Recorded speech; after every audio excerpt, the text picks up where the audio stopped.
하나님의 말씀을 사모하고 듣기를 원하는 하나님 나라의 백성들 가운데 주권자이신 하나님께서 주시는 은혜와 평강이 오늘도 충만케 임하시기를 축복합니다. 아멘. 오늘 빌립보서 4장 6절부터 말씀을 보도록 하겠습니다. 오늘 본문 가운데의 핵심은 평강입니다. 사도 바울은 이제 보통은 은혜와 평강을 강조했고 또 은혜에 대한 부분들을 많이 설명을 했습니다. 그리고 자신이 사도로서 사역하는 부분들의 핵심, 그 이유는 은혜 때문이다라고 고백을 많이 했었습니다. 또한 우리가 은혜 아니면 이 땅 가운데 살아갈 수 없는 것이 있죠. 근데 그 은혜로 살아가는 성도들에게 사도 바울이 또 하나 권했던 것이 있는데 그것은 평강입니다. 오늘 본문 가운데서는 그 평강을 우리가 어떻게 하나님 안에서 얻을 수 있는가, 주권자이신 하나님께서 어떻게 부어주시는가라고 하는 부분을, 그 비밀을 가르쳐 주고 있습니다. 어제 말씀과 일부 겹치는 부분이 있습니다. 4장 6절을 보면 아무것도 염려하지 말고 모든 일에 기도와 간구로 너희 구할 것을 감사함으로 아뢰라, 이렇게 말하고 있습니다. 감사함이 있는 기도를 통해서 하나님께 간구하라. 또한 그 감사함이 있기 위해서는 그 안에 염려가 아니라 하나님께 내어 맡김의 그 기도, 그리고 감사함의 그 기도가 있을 때 7절에 모든 지각에 뛰어난 우리 앞날을 모든 것을 아시는 하나님께서 하나님의 평강으로 우리의 마음과 생각을 지키실 것이다 라고 이야기하고 있습니다. 그래서 마음과 생각을 지키는 것, 그 안에 평강이 있음을 말하고 있습니다. 사단은 우리의 환경을 변화시키기도 하고 또 우리의 여러 가지 요소들을 자극을 주면서 마음이 흔들리게 하고 또 생각이 불편하게 하는 것을 보게 됩니다. 그러나 하나님 앞에 간구하고 하나님을 신뢰하는 마음 가운데 감사의 마음으로 하나님께 기도하게 되면 우리가 기도는 하는데 불안한 마음 속에 기도할 때도 있고 또 흔들리는 가운데 기도할 때도 있는데 감사는 우리의 영이 깨어 있음을 말하고 있습니다. 우리의 영이 하나님을 주목하고 있음을 볼 수가 있습니다. 그 증거가 감사라는 것이죠. 왜냐하면 하나님의 은혜를 깨달으면 감사할 수밖에 없고 하나님께서 우리를 인도하실 것을 신뢰하고 그 믿음이 있으면 감사 가운데 하나님께 간구하게 됩니다.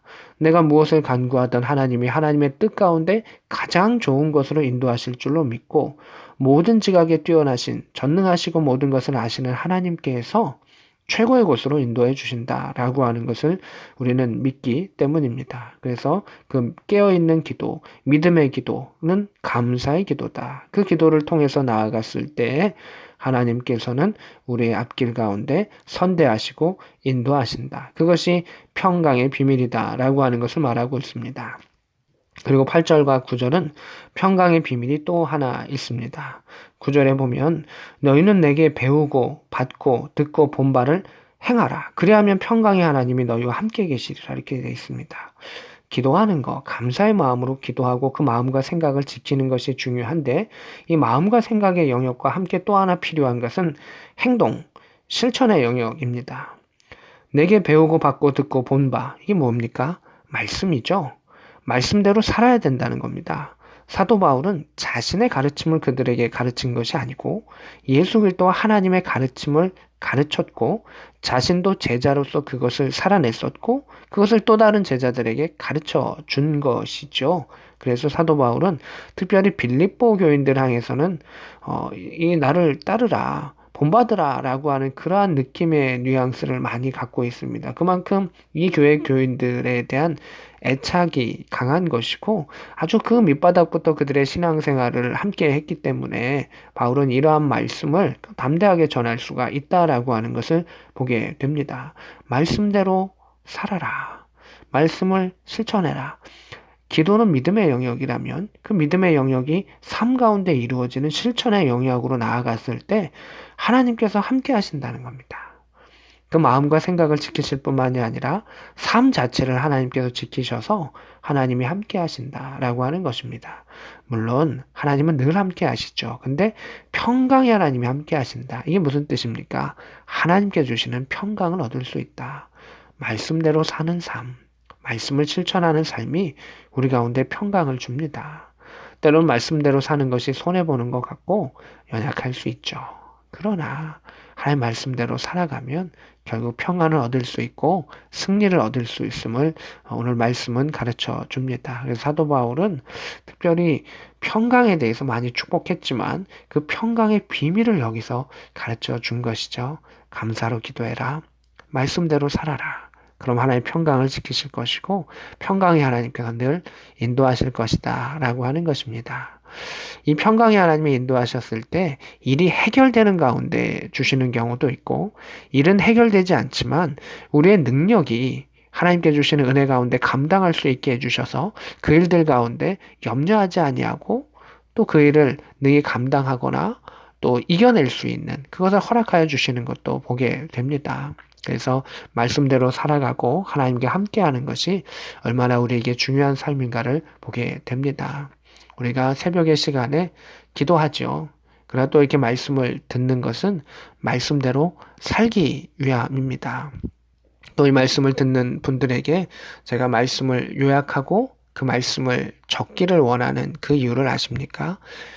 말씀을 요약하면서 말씀을 한 번 더 씹는 것입니다.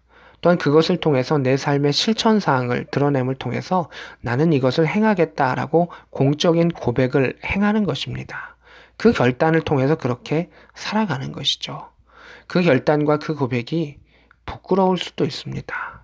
그러나 진정으로 부끄러운 것은 우리가 하나님 안에 있지 못하는 것, 그것이 부끄러운 것이지 내가 말씀대로 살겠습니다라고 하는 그 공적인 고백은 결국 공동체 안에서 우리를 살아갈 수 있게 하는 그러한 도전이 되는 것을 보게 됩니다. 우리가 이 말씀을 품고 하나님의 뜻 가운데 살아갈 수 있는 도전의 삶을 살아갈 수 있기를 원합니다. 가만히 있는 자가 아니라 말씀으로 살아가고 말씀으로 돌파하며 나아갔을 때 평강의 하나님께서 그 생각을 지키시고 평강의 하나님께서 함께하여 주셔서 영적인 전쟁 가운데 승리케 하시고 결국 그 일들을 열매 맺는 삶으로 역사하시는 것을 경험할 수 있기를 원합니다. 오늘도 말씀을 통해 기도를 통해 평강의 하나님과 함께할 수 있는 복된 저와 여러분 될 수 있기를 우리 구주 예수 그리스도의 이름으로 축복합니다.